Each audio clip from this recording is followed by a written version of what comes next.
Hi all, our notable game today takes us back to 1962, the Stockholm Interzonal, where the legend Bobby Fischer had an absolutely fantastic tournament.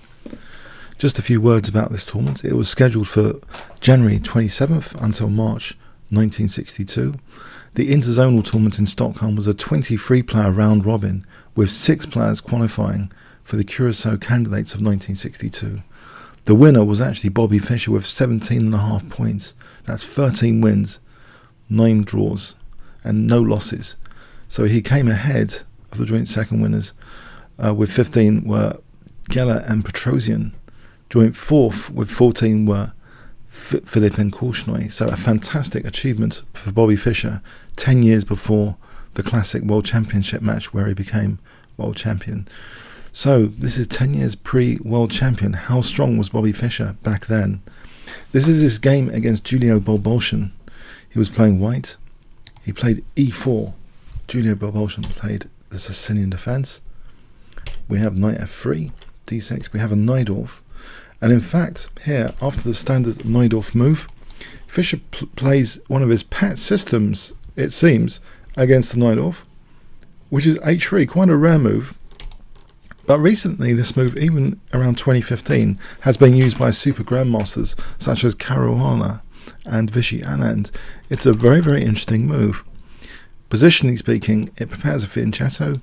Maybe g5 is useful for d5 control. So it portrays a light square strategy in many respects. We have knight c6, g4. So g5 might be on the cards at some point. Black here took on d4, which helps centralize the queen for a moment. And now for black to kick away the queen, there's a positional concession. Black does play e5, leaving that d5 hole. From a theoretical point of view, if that can be undermined, it could be representing a strategically won position if black can gain dominance over the d5 central square. And note also the backward pawn on d6, which hems in actually this bishop on f8. So we have queen d3, keeping a grip on d5, with g5 looking interesting to play. Black played bishop e7 here, and we do have g5 kicking the knight away, knight d7, and you might think there's an issue with this battery here on g5. The problem is d6, so Fischer just calmly plays bishop e3 here, not worried about g5 for a moment because of d6. Black actually played knight c5 here. This isn't very good. Just to quickly show this, bishop takes, and it's uncomfortable for black, this position. Okay, so after bishop e3, knight c5, hitting the queen again, and the queen steps back to d2. Why did Fischer allow this? Well, maybe the knight isn't so well placed on c5. Bishop e6. We have castling, which helps cement control of d5, more pressure on that d5 square. Black castled. f3, which relieves the knight of its duty for central protection of e4 for a moment. Black plays rook c8. And now a prophylaxis type move. White plays king b1, just in case there's any problems on the c file later. Note also with this battery here, this is adequately protected, this g5 pawn.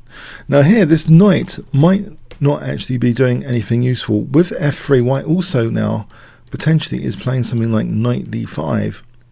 Black actually took time here to reroute the knight with knight d7, as though b5, knight b6, knight c4. This looks like a standard sort of plan to use the c file, and in particular the outpost square c4. But is it effective in this particular position? That's the key question. White plays h4, which isn't just about ripping open lines. There's a positional undertone to h4 here. It's a dual purpose move. Not only though it potentially either opens up lines, it's already supporting g5 as well. We have b5, so it looks as though this plan is underway. Knight b6 to c4 could be useful, maybe b4 at some point as well. But the undertone to h4 is revealed, bishop h3. If white can undermine black's control of the d5 square, this is a very important central square to conquer. Black actually, in this position, relinquished the light square bishop quite freely. He actually took on h3. You might find this surprising. For a moment, actually, let's just check this position. Was black actually having to take on h3,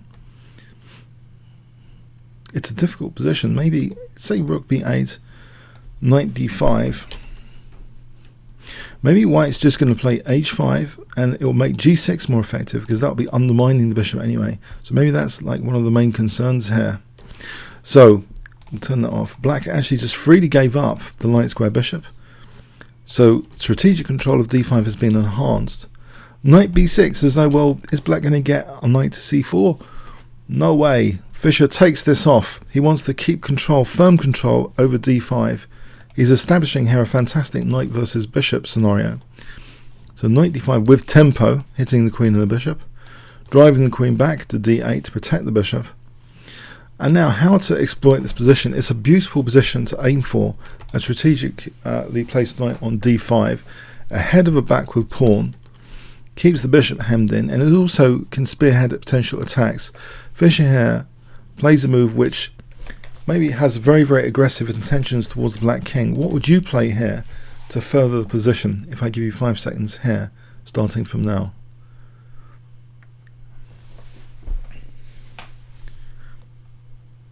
Okay, f4, yes. The threat here is f5, f6, just ripping open the lines, that g file.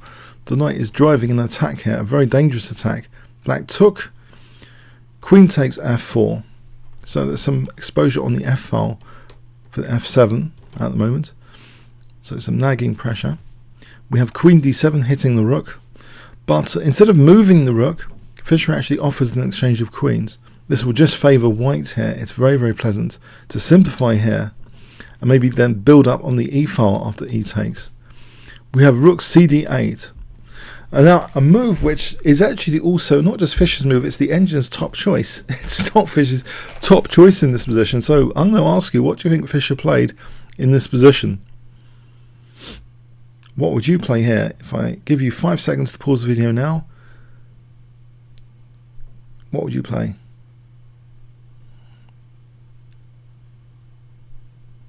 Okay, I think Fischer senses his position is quite optimal here. He doesn't actually have to go for a kingside attack. So if you said h5, that might not be the greatest. In fact, queen takes. Okay, there's knight takes. That's not working. But let's just check this position. If h5, it is a good move for white, of course, actually h5. But it might not be technically the strongest. Yeah, queen takes f5 is not even possible because of knight takes e7 check. So this is actually a worthy move if you said it. So a few points for that, to be honest. It's just such a strong position with the knight on d5. But Fischer, it seems, plays one of the more incisive moves here. He switched over his rook to the poor a6 pawn. And it shows black is really tied down in this position. Can't move the rook because the queen will be hanging. Can't take here because knight takes e7. White is fairly optimal and is targeting a poor pawn on the other side of the board here. We have queen a7, an expensive queen protecting the a6 pawn. And now another great move from Fischer, showing complete dominance over the light squares, not just on the king side potentially, but on the queen side. Can you see what Fischer plays? With an immediately terrible threat. If I give you 5 seconds here.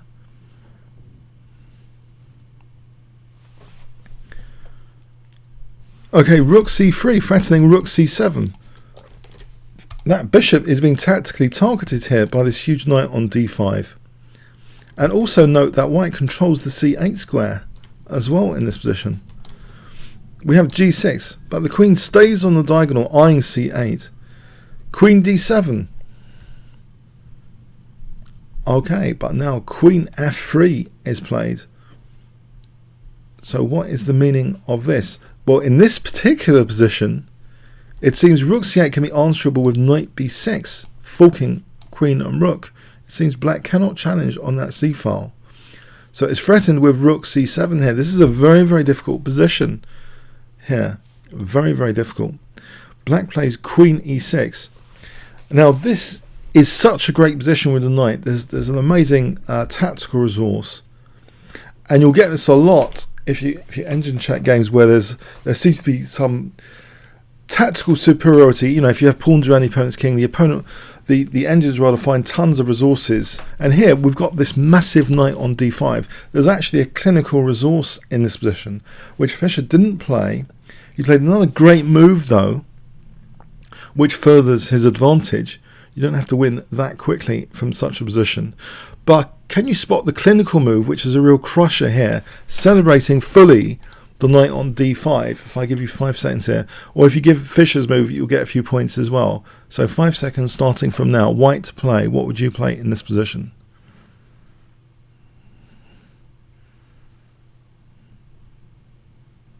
Okay, the clinical move is e5.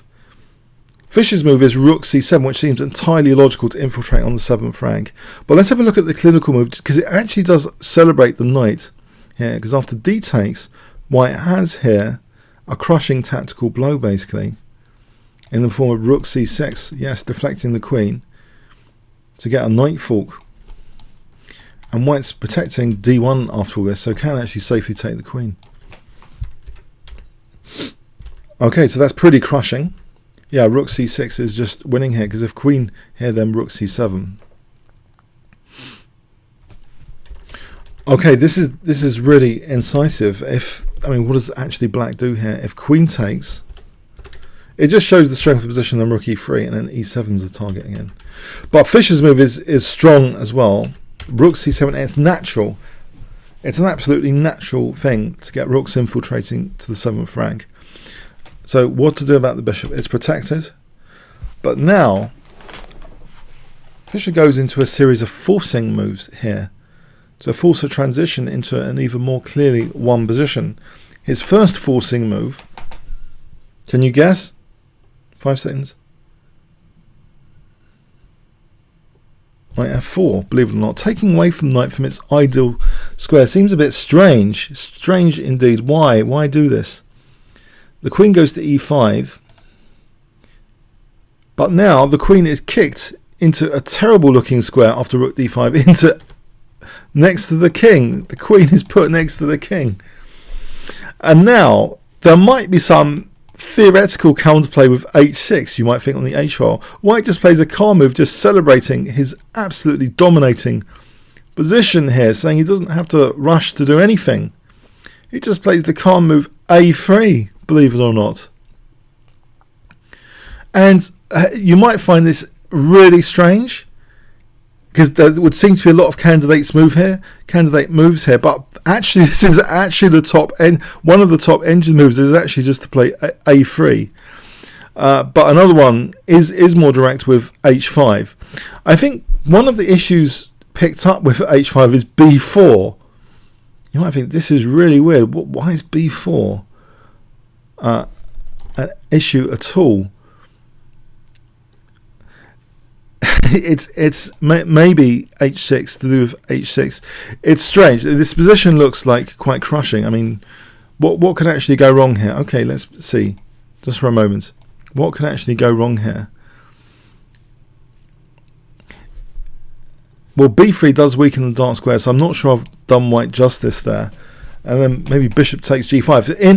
In a way, maybe black can crawl out of the position, but after, is this such a major issue? Probably not, actually. Maybe if hg, then hg, we do have potential back row issues coming up. Maybe queen h4 to e1, potentially. But it seems as though black's position is just in such a bad way. But yeah, the calm move is actually liked by engines as well. Just a3, not doing anything. It's one of those positions which, when you dominate, maybe that's something, the time factor is like taken out. It gives you opportunity to make some small finesses, just small improvements to the position in a risk-free manner. But black does try and break out here via h6. It's one of the only things black can do here to try and break out, because you don't want to move the f pawn in a hurry because of this diagonal.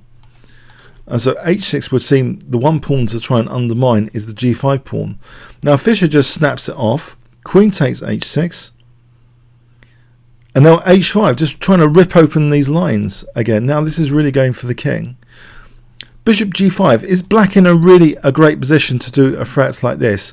Doesn't white still dominate the position here? Of course white still dominates the position. He just simply ignores this. Can you see what white does? To just ignore this threat. If you're in a really dominating position, you really have to ask the question, really, is the opponent in a position to threaten me? Do I have to listen to the opponent's threats? Sometimes you can just ignore them. So what would you play here if I give you 5 seconds, starting from now?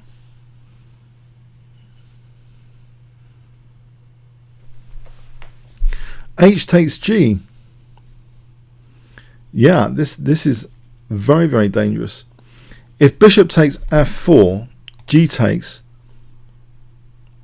And what is black doing in this position? He has to take here because he's going to lose his rook. Rook takes f7, king takes, and there's either check is strong to pick up the bishop, or even stronger, rook h5. This position is just winning for white. This position here is absolutely quite crushing. The king is exposed. It's not just the pawn up. It's a very, very bad position. And note the usefulness of a3, just giving the king some air in these lines. It might be an issue at some point in the back row. Okay, so here black played f takes g. Now the weakness of the last move with fg is it does open up this potential diagonal. Every time this f file or f pawn moves, you've always got to be on the lookout for diagonal tactics. And with that little clue, it looks as though, hang on, hasn't Fischer just given a treble battery to his poor f4 knight, which is now pinned? So how can you solve all these issues and actually get a crushing advantage in this position? Can you see what white plays here if I give you 5 seconds?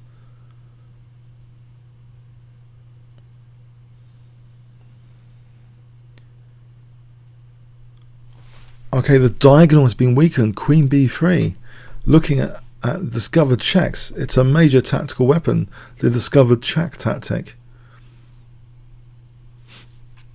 This is just potentially horrendous. So what does black actually play here? Let's have a look at this position in particular. If black actually played rook takes f4. If bishop takes f4, check here. The discovery to get the queen is very, very good. That's just absolutely winning. What can black usefully do here? Nothing. If rook f7, we just take time to take on f7, then take the queen. Even better than taking the queen, or just mating. Even better than just taking the queen. Queen takes e8 mate. So that would be absolutely crushing. End of game on bishop takes. So black actually played rook takes. You might think, hold on a sec. Before looking at rook takes, what about king here? There's a crushing tactic in this position.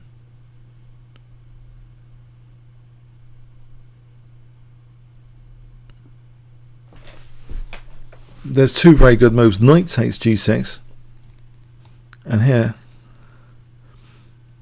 rook takes g5. This looks like quite an advanced tactic. What is it doing? I mean, the queen is able to switch to h3 to mate on h7. So here queen takes is just, this is mating for queen h7 after. So this is a very, very good position. So knight takes g6 is a very good move, but also rook takes g5 is very good, because if queen takes, we have the same thing. Queen h3 checks, queen majestically swinging back with the knight covering h5 here. So this would be like mating on h7 potentially. So rook takes g5 is really quite crushing here. If rook takes f4, then in this position,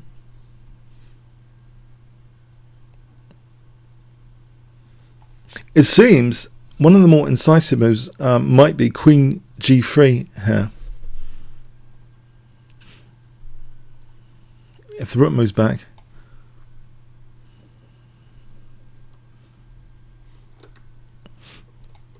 e5, with the point of rook g4 to get onto the h file. So what does black do against rook g4? Yeah, it seems as though, isn't this like a bit strange? But it does seem as though queen g3, just to try and exploit the h file, is the most incisive move here. You might think black should have really tested this, especially if you see it in the light of the game. Black should have played king h8. This seems to be the best bet for black to do here. So let's just run that through again. King h8, rook takes g5 is probably technically stronger than knight takes. Trying to get the queen away from h3. So we have this, if queen takes g5, queen h3. And if rook takes f4, we have this move, queen g3, which seems the most crushing. So it's a double attack on f4 and g6. So if here, we just crash through with rook takes g6. And note again, look at the point of a3, how this turns out to be really strong in advance, that the king has an evacuation facility, basically. So it's like a safety ejection seat, just in case things go unexpectedly wrong later. The king's always got a2 in these lines. It's really needed. It's like these subtle improvements to the position, when you can do them, can really make a difference later to the nature of the variations. If there's a back row issue, remove it in advance, give the king some air. So yeah, in these lines, that's very interesting. But here, okay, Fischer's opponent played actually rook takes f4, and this is just absolute murder here. White has a very, very forcing. This is like a mate puzzle now. White has a forced mate, basically in this position. So if you want to sharpen your tactical skills with discovered checks, here is the opportunity to do so. What amazing discovered check should White play in this position if I give you 5 seconds here?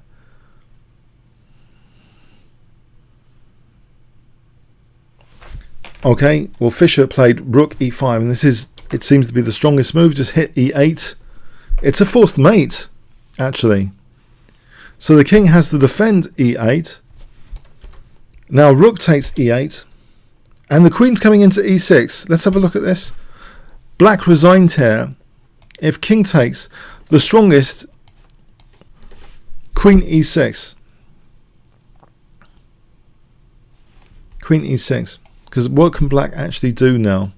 Black is either putting the bishop away, that's mate immediately, or going here, that's mate. And if king f8, can you see?